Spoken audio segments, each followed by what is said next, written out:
Sejumlah jenis makanan dari dalam dan luar negeri termasuk dari Tiongkok diuji di dalam laboratorium Balai Pengawasan Obat dan Makanan atau BPOM Makassar.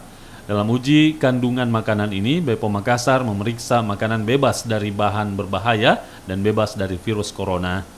Balai Pengawasan Obat dan Makanan atau BPOM Makassar memastikan setiap produk makanan baik dari dalam dan luar negeri wajib mengikut sertakan nomor registrasi BPOM di kemasan produk makanannya. Selain itu, warga diimbau untuk tidak percaya berita bohong atau hoax dan apabila warga menemukan makanan tanpa izin BPOM, bisa langsung melaporkan ke kantor BPOM setempat. Ya, jadi virus corona ini memang tidak tahan di benda mati, tidak bisa seperti itu dan berdasarkan hasil pengujian pun negatif virus corona seperti itu. Nah, tapi meskipun demikian kami tetap melakukan pengujian terkait keamanan, mutu, dan manfaatnya. Kita uji misalkan pengawetnya, apakah berlebihan, apakah yang diperbolehkan, kemudian bahan-bahan tambahan makanan lain, apakah yang diperbolehkan, karena itu tentunya ada aturan-aturan pembatasannya. Apakah boleh, kalau boleh berapa banyak.